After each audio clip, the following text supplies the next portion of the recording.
Здравствуйте, друзья, и все, кто посетил мой канал. Сегодня я расскажу вам, почему в Болгарии выгодно покупать старые дома.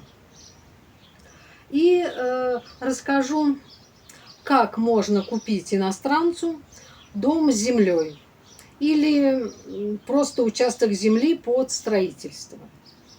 Дело в том, что не каждому иностранцу просто так можно купить землю в Болгарии, а только лишь гражданам Евросоюза можно купить землю на себя как на физическое лицо. А если же вы из других стран, то землю вам купить тоже можно, но для этого нужно будет зарегистрировать на себя фирму. И уже на фирму оформлять эту землю. Зарегистрировать фирму несложно. Для этого вам нужно обратиться к какому-нибудь счетоводителю или адвокату, который сможет это сделать. Стоимость открытия фирмы через посредника примерно от 250 евро и выше. Цена зависит от того, к кому вы обратитесь. Лучше не обращаться к первому попавшемуся, а походить поспрашивать, у кого дешевле. И после регистрации спокойно можете покупать дом с землей и землю оформлять на свою фирму. При этом я советую вам оформлять дом на себя, как на физическое лицо. В этом случае у вас будет два отдельных нотариальных акта. Один отдельно на землю и второй отдельно на дом. Это, конечно, будет немного дороже при оформлении у нотариуса, но если вы решите сэкономить сначала и оформить все вместе, то есть землю с домом на свою фирму, то потом вам придется за свет и за воду платить по бизнес-тарифам, что намного дороже. Поэтому иностранцам нужно покупать дом на свое имя, то есть на физическое лицо, а землю на свою фирму. При этом не надо переживать, что за свою фирму вам придется каждый год платить какие-то деньги. Если фирма у вас не будет вести никакой деятельности, то отчеты нужно подавать нулевые. И это можно делать самостоятельно и бесплатно. Один раз в год. Если же вы гражданин какой-то страны Евросоюза, то купить землю вы можете на свое имя. А теперь вкратце расскажу, почему в Болгарии выгодно покупать очень старые дома. Ну, конечно, это не всегда. А тем более, если у вас достаточно денег, и вы не хотите ни с чем заморачиваться и стараться сэкономить, то, конечно, это не для вас. Хотя, конечно, таких людей в Болгарии немного. В основном сюда едут те, кто хочет не только жить в солнечной и спокойной стране, а еще и при этом сэкономить. Поэтому те, кому интересно, посмотрите мое видео до конца. И не забудьте подписаться на канал, если вы еще не с нами. Почему же в Болгарии выгодно покупать совсем старые дома? Итак, вы хотите купить дом в Болгарии, но денег не очень много. Например, меньше 40 тысяч евро. Что можно купить на эти деньги и где? Цены, конечно, в Болгарии за последние пару лет сильно выросли и продолжают расти. Лет 6 назад за эти деньги можно было купить дом, готовый для проживания в 10-20 километрах от моря. Сейчас же за такие деньги, готовый для проживания дом, в 20 километрах от моря уже не купить. И даже в нашем селе за такие деньги хороший готовый дом уже не купишь.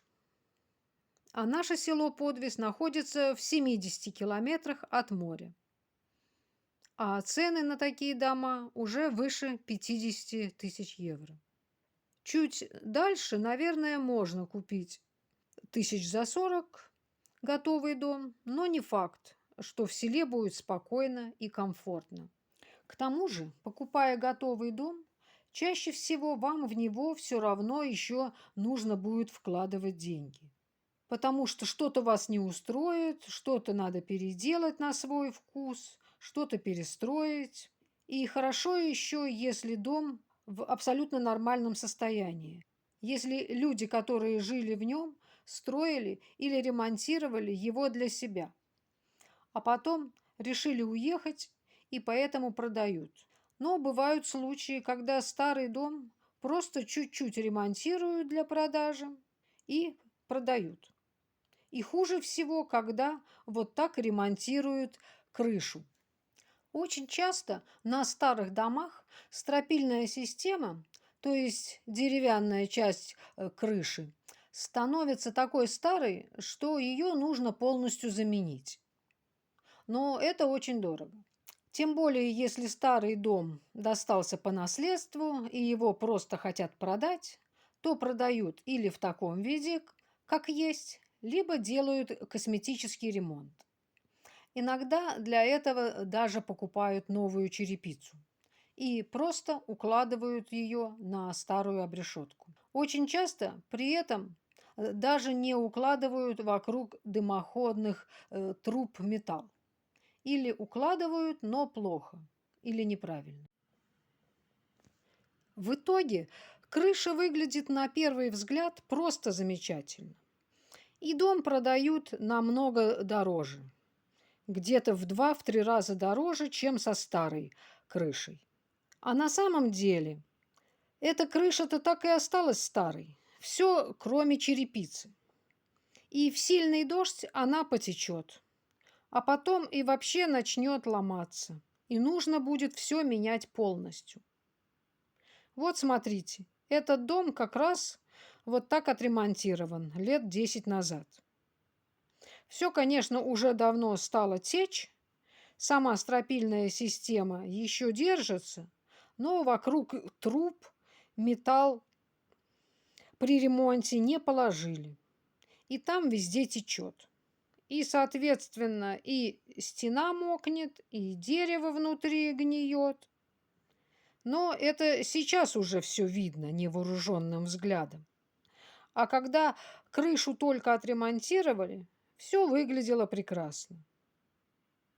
Поэтому, если вы собираетесь купить дом с новой крышей, обязательно посмотрите на нее изнутри. Новое ли там дерево? А если не новое, то в каком оно состоянии? Иногда в старых домах даже нет люка на потолке, чтобы залезть на чердак. Это, конечно, плохой признак. Обязательно посмотрите на крыши вокруг дымоходов. Это самое частое место протекания, потому что далеко не все могут аккуратно и правильно уложить металл вокруг трубы. А иногда, как вот в этом случае, металл не кладут вообще. И крыша потечет очень быстро. И если дом стоит пустой, а крыша течет, то дерево точно сгниет, даже если оно до этого было нормальным. И тогда придется эту крышу не просто ремонтировать, а полностью менять. А деньги это большие. Поэтому, если покупать старый дом в нежилом состоянии, то либо примерно вот в таком состоянии, но очень дешево. В этом случае хозяева вам не сумеют сказать, что крыша почти новая и платите нам большие деньги. Либо с действительно новой крышей. При этом у нее может быть старая черепица. Это не страшно. Главное посмотреть, чтобы стропильная система была новая. И вся крыша была сделана правильно и аккуратно. Вот, например, эта крыша, она новая. Хоть и черепица на ней не новая, но она прекрасно сделана и простоит еще много десятков лет. А вот на этом доме, хоть черепица и новая, но всю крышу надо менять или хотя бы серьезно ремонтировать. Поэтому лучше купить старый дом дешево и поменять на нем крышу полностью, чем старый дом по средней цене, переплатив за крышу, которая вроде как есть, но ее все равно прямо сейчас или через пару лет придется менять. А сколько будет стоить ремонт вот такого старого дома в Болгарии, я обязательно расскажу вам, если вам интересно. Пишите в комментариях, интересно ли вам это. Если же вы не хотите или не можете заморачиваться с ремонтом дома, то лучше покупать хорошо отремонтированный дом с новой, хорошо сделанной крышей. Такие дома тоже есть. Обычно это дома, которые лет 10 назад покупали иностранцы. То есть либо наши русские, либо англичане. Они ремонтировали эти дома для себя, а потом, пожив несколько лет, решали по той или иной причине уехать и продать дом. Эти дома чаще всего бывают с хорошими новыми крышами. Но все равно лучше все хорошо проверить перед покупкой самостоятельно. Еще раз напомню, что хорошая новая черепица на крыше – это совсем не показатель того, что крыша новая. Лучше старая черепица на новой крыше, чем новая черепица на старой. А дома, которые строят именно для продажи, я бы тоже не стала покупать, потому что там на всем экономят. И на материале, и на способах строительства. Поэтому вот мой совет. Либо покупать дом, полностью готовый для жизни, который люди строили для себя, или покупать совсем старый дом, но очень дешево, и все там перестраивать. Но для этого, конечно, вы должны хоть немного понимать в ремонте, чтобы вас не обманывали ремонтники, и иметь на ремонт дома деньги. А я на сегодня прощаюсь с вами. Всего вам доброго. Всем пока.